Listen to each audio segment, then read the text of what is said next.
Olá pessoal, meu nome é Alexandre Teixeira Responder, sou coach, especialista comportamental, e a pergunta de hoje é: como fazer para controlar os meus filhos? Como que a gente pode responder isso? Primeiro, o ser humano ele é um ser expansivo, ele quer cada vez mais se expandir, conhecer, controlar aquilo que está ao seu redor.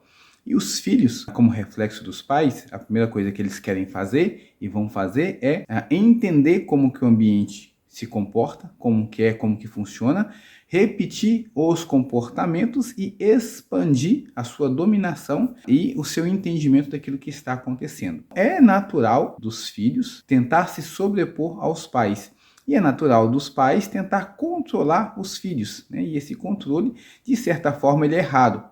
Então quer dizer que eu não tenho que controlar, tenho que deixar e aceitar como é que é e pronto. Também não, porque, por outro lado, o que muitas pessoas estão fazendo atualmente é simplesmente achar que as pessoas é feito de sentido. Então, deixa ela sentir, deixa acontecer e daqui a pouco melhora.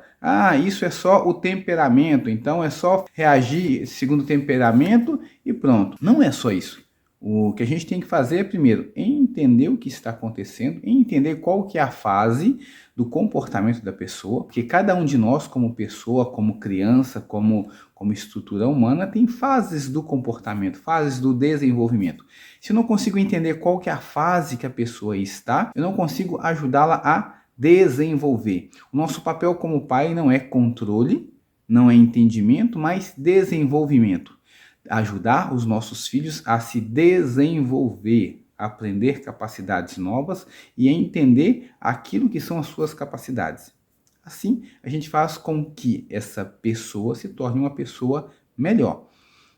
Qual que é o primeiro ponto disso tudo? O primeiro ponto disso tudo é eu, como pai, como pessoa, ser exemplo. Eu, como pai, como pessoa, me desenvolver como pessoa.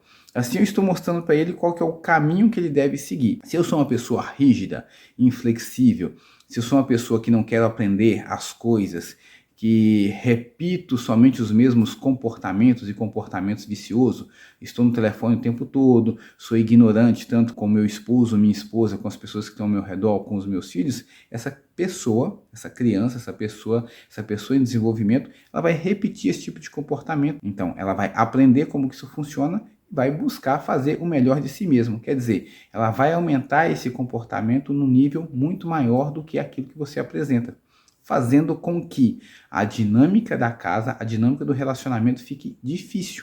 Mas por que tem essa dificuldade? Porque provavelmente você foi um exemplo disso de alguma forma. Seja na primeira etapa da vida, que é do 0 aos 2 anos, seja na segunda ou terceira etapa.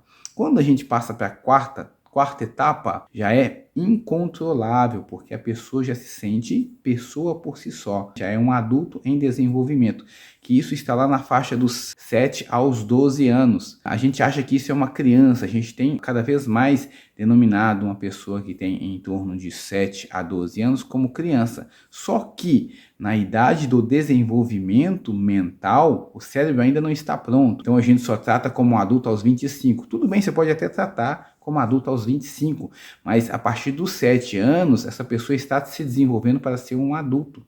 Então, qual que é as capacidades que eu estou ajudando essa pessoa a desenvolver? Qual que é a maturidade que eu estou ajudando essa pessoa a ter? Quando eu coloco ela só como criança, ainda não está na hora, ainda não está pronto, eu estou infantilizando essa pessoa. E quando eu infantilizo essa pessoa, ela cresce, ela se forma por si só e pelas coisas que ela vai percebendo no meio. E muitas vezes, a maioria das coisas que elas percebem no meio são aquilo que eu estou trazendo muitas vezes de pior, porque são comportamentos recorrentes. O que é um comportamento recorrente? Aquilo que eu faço sempre. Por exemplo, está sempre usando o telefone, seja para trabalho que seja. Então a criança entende que é bom usar um telefone, é bom estar com o telefone na mão. O que é um comportamento recorrente? Está sempre assistindo televisão. Então a criança entende que televisão é bom, televisão faz bem. Então eu quero estar sempre também assistindo televisão. E na verdade até mais do que os meus pais. E se eu tenho comportamentos como de aprendizado, de estudo, comportamento de leitura, e isso é menos frequente no meu dia a dia, essa criança ela vai ter mais dificuldade para desenvolver essas capacidades. E, consequentemente, quando a gente entra no âmbito escolar, que é exatamente aos 7 anos, olha só para você ver, a criança ela vai entrar nesse âmbito de desenvolvimento psicológico, né, de aprendizado aos 7 anos, e eu estou achando que é uma criança, uma criança, uma criança. E ela está se desenvolvendo como pessoa. Então, ela já não tem uma base, não tem, às vezes, né, um comportamento meu que faça ela amadurecer, não tem um comportamento meu que ajude ela a entender sobre o aprendizado, que eu preciso de um livro, que eu preciso aprender mais, que eu preciso escutar mais. E tudo isso ajuda com que essa pessoa não se desenvolva. Para que eu ajude o meu filho, o meu jovem, o meu adolescente a ter uma estrutura melhor, eu preciso ser uma pessoa melhor. E é exatamente isso que tem acontecido hoje, e é exatamente isso que os pais mais reclamam, porque gera, né, em você como pai, em você como mãe, ainda mais uma necessidade de ser uma pessoa melhor. Ainda mais uma necessidade de trabalhar os seus desenvolvimentos e as suas capacidades, fazendo com que o seu filho possa olhar para isso e repetir, transformar num comportamento repetitivo, comportamento condicionado para que ele se desenvolva como pessoa.